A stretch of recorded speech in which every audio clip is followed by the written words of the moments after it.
یہ صرف ایک بادشاہ کی داستان نہیں، بلکہ انصاف، صبر، قربانی اور سچائی کی ایک عظیم مثال ہے۔ ایک ایسے بادشاہ کی حکایت جو اپنی رعایا سے بے پناہ محبت کرتا تھا، لیکن قسمت نے اسے ایک ایسی آزمائش میں ڈال دیا جس نے اس کی پوری زندگی بدل دی۔ آخر کیا ہوا شاہ یمن کے ساتھ؟ کس طرح ایک فقیر نے اس کا تخت چھین لیا، اور پھر کس طرح تقدیر نے اسے دوبارہ عزت اور بادشاہت عطا کی؟ السلام علیکم، welcome back to my channel. امید کرتی ہوں کہ آپ سب خیریت سے ہوں گے۔ الحمدللہ، میں بھی ٹھیک ہوں۔ آج میں آپ کے لیے ایک بے حد دلچسپ اور سبق آموز کہانی لے کر آئی ہوں۔ جیسے کہ میں نے شروع میں بتایا، شاہ یمن کی کہانی۔ چلیں شروع کرتے ہیں۔ یہ دل کو چھو لینے والی کہانی ہے، غور سے سنیے گا۔ شاہ یمن۔ شاہ یمن ایک انصاف پسند بادشاہ تھا۔ وہ اپنی رعایا سے بے حد محبت کرتا تھا۔ وہ ہمیشہ ان کی بھلائی اور ترقی کے بارے میں سوچتا رہتا تھا۔ اس کی بڑی خواہش یہ تھی کہ اس کے ملک سے غربت ختم ہو جائے اور ہر شخص خوشحال ہو جائے۔ اس لیے وہ روزانہ دربار میں بے روزگار افراد کو بلا کر ان کی مدد کیا کرتا تھا اور انہیں روزگار فراہم کیا کرتا تھا۔ شاہ یمن کی محبت اور سخاوت کو دیکھ کر لوگ اسے خدا دوست کے لقب سے پکارنے لگے۔ ایک دن وہ دربار میں بیٹھا ہوا تھا کہ بے روزگار لوگوں کی ایک قطار آ کر کھڑی ہو گئی۔ بادشاہ جب سب کی مدد کر چکا تو اس نے ایک فقیر سے پوچھا، تم کیا چاہتے ہو، نوکری یا کاروبار کے لیے رقم؟ فقیر نے جواب دیا، اللہ تمہیں ترقی دے اور تمہاری عمر دراز کرے۔ میں ہمیشہ بھیک مانگ کر زندگی گزارتا آیا ہوں۔ اب مجھ سے نہ نوکری ہو سکتی ہے اور نہ ہی کوئی کاروبار، اس لیے مجھے کسی رقم کی ضرورت نہیں ہے۔ شاہ یمن نے کہا، پھر یہاں آنے کا کیا مقصد ہے، یہ بتاؤ۔ فقیر نے کہا کہ اے نیک دل اور غریب پرواہ بادشاہ، اگر تم مجھے 3 دن کے لیے بادشاہت دے دے تو پھر میرا کوئی بھی سوال نہیں ہوگا۔ شاہ یمن مسکرا کر بولا، اگر تم خود کو اس قابل سمجھتے ہو تو آؤ اور میرے تخت پر بیٹھ جاؤ۔ فقیر نے کہا، اللہ تمہارا بھلا کرے، تم نے میری بات سنی ہے، اللہ بھی تمہارا بھلا کرے گا۔ شاہ یمن نے وزیر اعظم سے کہا، 3 دن تک یہ شخص ہماری جگہ حکومت کرے گا، تم اس کی خدمت میں حاضر رہنا اور اس کی حکم کو دل و جان سے ماننا۔ وزیر اعظم نے جواب دیا، عالم بنا، آپ فکر نہ کریں، میں اور تمام وزراء اس کے ہر حکم کو پورا کریں گے۔ پھر شاہ یمن نے فقیر کو اپنی جگہ تخت پر بٹھا دیا، تاج اس کے سر پر رکھا اور اسے سلامتی دی، پھر وہاں سے چلا گیا۔ فقیر بادشاہ نے وزیر اعظم کی طرف دیکھا، اپنی مونچھوں کو تاؤ دیا اور لمبی داڑھی پر ہاتھ پھیرتے ہوئے حکم دیا، اے وزیر اعظم، فوراً میرے لیے نئے اور شاہانہ کپڑے تیار کرو اور ہمارے سامنے پیش کرو۔ وزیر اعظم نے کہا، ٹھیک ہے بادشاہ سلامت، میں ابھی درزی کو پیغام دیتا ہوں۔ یہ کہہ کر دروازے کی طرف بڑھنے لگا، لیکن ابھی چند قدم ہی چلا تھا کہ فقیر بادشاہ نے آواز دی، اے وزیر اعظم، ہم بہت بھوکے ہیں، پہلے کھانا تیار کرنے کو کہہ دو۔ وزیر اعظم نے جواب دیا، ٹھیک ہے بادشاہ سلامت، کھانا تیار ہے، مگر دستور کے مطابق دربار برخاست ہونے سے پہلے کھانا دسترخوان پر نہیں رکھا جاتا۔ فقیر بادشاہ نے غرور سے کہا، دربار برخاست کرنے کے لیے کیا ہاتھی اور گھوڑوں کی ضرورت پڑتی ہے؟ بس کہہ دو سب لوگ اپنے اپنے گھروں کو چلے جائیں، آرام کریں۔ درباری یہ سن کر اٹھ کھڑے ہوئے اور آپس میں کہنے لگے، عجیب آدمی ہے، نہ بات کرنے کی تمیز نہ بیٹھنے کا سلیقہ، آ گیا بادشاہ بن کر۔ چنانچہ سب درباری چلے گئے اور وزیر اعظم فقیر بادشاہ کو کھانے کے کمرے میں لے آیا۔ یہاں دسترخوان پر طرح طرح کے کھانے رکھے ہوئے تھے۔ فقیر نے انہیں دیکھ کر بے چینی سے کہا، واہ کیا نعمتیں ہیں۔ اس نے فوراً اپنا پرانا کمبل ایک طرف پھینکا اور جلدی سے بیٹھ گیا، کیونکہ وہ تو فقیر تھا، اس نے تو اتنے سارے کھانے دیکھے ہی نہیں تھے، وہ تو کھانے پر ٹوٹ پڑا۔ وزیر اعظم نے کہا، حضور پہلے ہاتھ تو دھو لیجئے۔ فقیر نے ترچھی نظر سے دیکھ کر کہا، عجب بدتمیز ہو، یہ بھی نہیں جانتے کہ بادشاہ لوگ کبھی ہاتھ نہیں دھوتے، ان کے ہاتھ ہمیشہ پاک ہوتے ہیں۔ وزیر نے معذرت کرتے ہوئے کہا، معاف کیجیے گا حضور، آپ بسم اللہ فرمائیے۔ فقیر کھانے کو ایسے دیکھ رہا تھا جیسے پہلی بار زندگی میں ایسے کھانا دیکھا ہو۔ وہ ہر پلیٹ سے ایک ایک نوالا کھاتا جاتا اور وزیر دل میں سوچ رہا تھا، یہ شخص شاید کبھی ایسے کھانے نہیں دیکھا، آج خوشی سے پاگل ہو رہا ہے۔ آخرکار فقیر نے خوب سیر ہو کر کھانا کھایا، لیکن کھانا پھر بھی بچ گیا۔ اس نے کہا، اے وزیر، اس کھانے کو کہیں چھپا دو، ہم شام کو کھائیں گے، مگر خیال رہے کسی کو دیکھنے نہ دینا۔ وزیر نے کہا، حضور آپ فکر نہ کریں، شام کو آپ کے لیے تازہ کھانا تیار کیا جائے گا۔ فقیر نے کہا، کتنے بے وقوف ہو، اگر شام کا کھانا مجھے پسند نہ آیا تو ہم یہی کھا لیں گے۔ وزیر نے کہا، آپ اس وقت فقیر نہیں بادشاہ ہیں، آپ کے لیے ہمیشہ لذیذ کھانے تیار کیے جائیں گے، لہذا اس کھانے کی فکر نہ کریں۔ فقیر نے اپنی قمیض سے ہاتھ صاف کیے، ایک زوردار ڈکار لی اور کہا، چلو ٹھیک ہے، اب اسے اٹھا لو۔ خادموں نے تمام برتن اٹھا لیے اور وہاں سے چلے گئے۔ کھانے کے بعد فقیر بادشاہ نے وزیر اعظم کو حکم دیا، اے وزیر اعظم، ابھی میرے لیے ایک نرم بستر تیار کرو، ہم تھوڑا دیر آرام کرنا چاہتے ہیں۔ وزیر نے کہا، حضور ابھی تو دن ہے، بادشاہ سلامت دوپہر کے بعد آرام فرماتے ہیں۔ فقیر بولا، تو کیا ہوا، میں تیرا نوکر ہوں جو تیرا حکم مانوں، میں بادشاہ ہوں، جو چاہوں گا وہی کروں گا، چلو فوراً بستر تیار کرو۔ وزیر خاموشی سے چلا گیا اور محل کے سب قیمتی کمرے میں بادشاہ کے آرام کے لیے بستر بچھوا دیا۔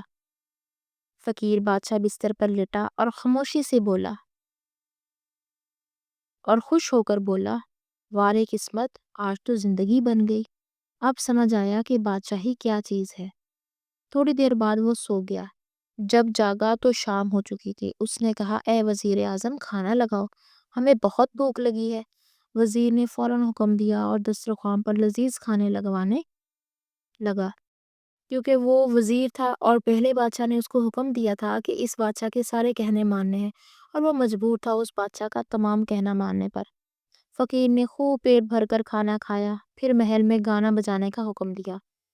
ناچنے والیاں آئیں، گانے بجانے کی محفل سجی، اور فقیر بادشاہ تخت پر بیٹھا ناچ دیکھتا رہا اور تالیاں بجاتا رہا۔ 3 دن اسی طرح گزر گئے، نہ کسی کی فریاد سنی، نہ کسی کا انصاف کیا، سارا وقت کھانے، سونے اور کھیل تماشے میں گزار دیا۔ 3 دن پورے ہونے پر شاہ یمن دربار پر واپس آیا۔ اس نے ادب سے سلام کیا اور کہا، اب تمہاری بادشاہت کے 3 دن پورے ہو گئے ہیں، اب میں اپنی جگہ واپس لینا چاہتا ہوں۔ فقیر نے غرور سے کہا، ہٹ جاؤ میرے سامنے سے، اب یہ میرا تخت ہے، میں بادشاہ ہوں، تم نہیں، اگر ایک لفظ بھی اور کہا تو تمہیں قید میں ڈال دوں گا۔ یہ سن کر سب درباری بہت حیران رہ گئے۔ وزیر اعظم نے آہستہ سے کہا، حضور یاد کیجئے، آپ سے وعدہ ہوا تھا کہ 3 دن کے بعد تخت واپس کر دیں گے۔ فقیر چیخ کر بولا، خاموش رہو ورنہ تمہارا انجام برا ہوگا۔ شاہ یمن نے یہ سب سنا تو چپ چاپ کھڑا ہو گیا۔ اس کے چہرے پر نہ غصہ تھا نہ دکھ، بس سکون تھا۔ وہ بولا، اگر یہ اللہ کو منظور ہے تو میں راضی ہوں۔ پھر وہ اپنی ملکہ عالم آرا بیگم اور اپنے 2 بیٹوں شمیم اور نصیب کا ہاتھ پکڑ کر محل سے نکل گیا۔ جب وہ محل سے باہر نکلا تو کسی نے دروازہ بھی بند نہ کیا، کسی نے نہ سلام کیا نہ پیچھے مڑ کر دیکھا۔ شاہ یمن نے اپنا شاہی لباس اتارا، سادہ کپڑے پہنے اور ملکہ کے ساتھ سفر پر روانہ ہو گیا۔ راستہ بہت طویل اور مشکل تھا، بچے تھک کر رو پڑتے تو بادشاہ انہیں کندھوں پر اٹھا لیتا۔ پہاڑ، جنگل، ندی، وادیاں، وہ سب کچھ یاد پار کرتے گئے۔ ایک دن ایک چھوٹے سے شہر پہنچے۔ ملکہ نے کہا، یہ جگہ ٹھیک لگتی ہے، یہاں ٹھہر جاتے ہیں، آپ کوئی کام ڈھونڈ لیجئے۔ شاہ یمن نے کہا، ٹھیک ہے، کل صبح میں کام تلاش کروں گا۔ دوسرے دن وہ روزی کے لیے نکلا۔ راستے میں ایک دولت مند تاجر ملا جس نے ملکہ کو دیکھا اور دل میں برے ارادے باندھ لیے۔ اس نے بڑی چلاکی سے شاہ یمن سے کہا، بھائی تم تھکے ہوئے لگتے ہو، میرا گھر قریب ہی ہے، چلو کچھ آرام کر لو، پھر کھانا کھا لینا۔ شاہ یمن نے شک نہ کیا اور وہ راضی ہو گیا۔ وہ سب تاجر کے ساتھ اس کے گھر گئے۔ رات کے کھانے میں تاجر نے ملکہ کے مشروب میں نشہ ملا دیا۔ ملکہ بے ہوش ہو گئی۔ شاہ یمن جب مدد کو بڑھا تو تاجر کے نوکروں نے اسے مارا اور گھر سے نکال دیا۔ شاہ یمن نے بہت کوشش کی کہ وہ ملکہ کو واپس لے آئے مگر ناکام رہا۔ تاجر ملکہ کو لے کر کہیں اور چلا گیا۔ اب شاہ کے ساتھ صرف دونوں بچے رہ گئے تھے۔ وہ جنگل کی طرف نکل پڑا، بھوک پیاس سے نڈھال ہو کر دریا کے کنارے پہنچا۔ اس نے ایک بچے کو زمین پر لٹایا اور دوسرے کو کندھے پر بٹھایا۔ جب پانی پینے جھکا تو اچانک تیز ہوا کا جھونکا آیا اور ایک بچہ دریا میں جا گرا۔ شاہ یمن نے بہت شور مچایا، پانی میں کودا، مگر بچہ بہہ گیا۔ دوسرا بچہ چیخنے لگا، تبھی ایک شکاری وہاں آ پہنچا۔ اس نے شاہ کو بچا لیا اور بچے کو اپنی پناہ میں لے لیا۔ شاہ یمن روتا ہوا جنگل کی طرف نکل گیا اور شکاری بچہ اپنے گھر لے گیا۔ اب اس کے پاس کچھ بھی نہیں تھا۔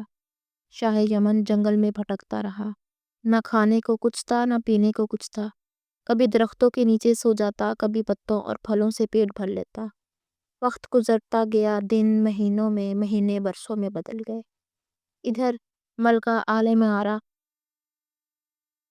جو تاجر کے قبضے میں تھی، اکثر دعا کرتی تھی کہ اللہ اسے اپنے شوہر اور اپنے بیٹوں سے ملا دے۔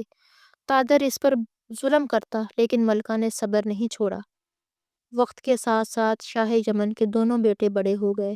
بڑا بیٹا شمیم اس مچھیرے کے ساتھ رہ کر جوان ہوا جس نے اسے دریا سے نکالا تھا، اور چھوٹا بیٹا اسی شکاری کے ساتھ جوان ہوا جس نے اسے بچایا تھا۔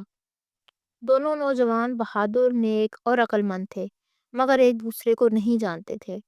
ایک دن بادشاہ کے دربار میں اعلان ہوا کہ ملک کے پاس بادشاہ نہیں ہے، اس لیے نیا بادشاہ چنا جائے گا۔ وزیروں نے طے کیا کہ ایک باز چھوڑا جائے گا، جس کے سر پر جا بیٹھے وہی بادشاہ ہوگا۔ یہ خبر چاروں طرف پھیل گئی۔ شاہ یمن جو اب فقیر بن چکا تھا، اس مجمع میں کھڑا تھا۔ باز چھوڑا گیا اور وہ اڑتا ہوا سیدھا آ کر شاہ یمن کے سر پر بیٹھ گیا۔ لوگوں نے نعرے لگائے، یہی ہمارا بادشاہ ہے، اللہ کا فیصلہ ہے، یہی ہمارا بادشاہ ہے۔ شاہ نے انکار کیا، میں فقیر ہوں، بادشاہ نہیں بن سکتا، مگر سب نے ایک زبان ہو کر کہا، یہ اللہ کا حکم ہے، آپ ہی ہمارے بادشاہ ہیں۔ یوں شاہ یمن دوبارہ تخت پر بٹھایا گیا۔ اس نے رعایا کے لیے انصاف قائم کیا، ظالموں کو سزا دی، اور ملک میں خوشحالی واپس آ گئی۔ کئی سال بعد ایک دن شاہ یمن کو اپنے گمشدہ بچوں اور ملکہ کی یاد آئی۔ اس نے ملک بھر میں اعلان کروایا، جو شخص 2 نیک سیرت نوجوان کو میرے دربار میں لائے گا، ہم اسے انعام دیں گے۔ کچھ دنوں کے بعد دربار میں 2 نوجوان لڑکے حاضر کیے گئے، شمیم اور نصیب۔ دونوں نے بادشاہ کو سلام کیا۔ شاہ یمن نے ان کی صورت دیکھی تو اس کے دل میں ایک عجیب سا جذبہ جاگا، آنکھوں سے آنسو بہنے لگے، مگر اس نے ضبط کیا۔ شاہ نے ان سے کہا، تم دونوں کہاں کے رہنے والے ہو؟ تمہارے ماں باپ کہاں ہے؟ چھوٹے نے کہا، حضور ہمیں نہیں معلوم، بچپن میں ہم دریا کے کنارے الگ ہو گئے تھے، ہمیں بس اتنا یاد ہے کہ ہمارے والد ایک نیک دل بادشاہ تھے جنہیں ایک فقیر نے دھوکہ دیا تھا۔ شاہ یمن کی آنکھیں بھر آئیں۔ اس نے دونوں کو گلے سے لگا لیا اور کہا، میرے بیٹو، میں ہی تمہارا باپ ہوں، شاہ یمن۔ دونوں لڑکے حیران ہو کر بولے، کیا آپ واقعی ہمارے والد ہیں؟ شاہ نے اپنے ہاتھ سے ان کے ماتھے چومے اور اپنی کہانی سنائی۔ دونوں بیٹے خوشی سے رونے لگے۔ پھر شاہ نے ملک کے سپاہیوں کو حکم دیا کہ پورے ملک میں تاجر کو تلاش کیا جائے جس نے ملکہ کو اغوا کیا تھا۔ کچھ دنوں کی تلاش کے بعد تاجر گرفتار کر کے لایا گیا۔ اس کے ساتھ ملکہ عالم آرا بھی تھی۔ جب شاہ اور ملکہ ایک دوسرے سے ملے تو دونوں کی آنکھوں سے آنسو رکنے کا نام نہیں لے رہے تھے۔ ملکہ نے بیٹوں کو دیکھا تو انہیں پہچان لیا اور ان کے سر پر ہاتھ رکھ کر دعائیں دی۔ شاہ یمن نے تاجر کو قید میں ڈالنے کا حکم دیا اور اس کے تمام مال و دولت کو غریبوں میں تقسیم کر دیا۔ پھر اس نے رعایا سے کہا، دیکھو، ظلم اور لالچ کبھی قائم نہیں رہ سکتے، آخر میں انصاف ہی غالب آتا ہے۔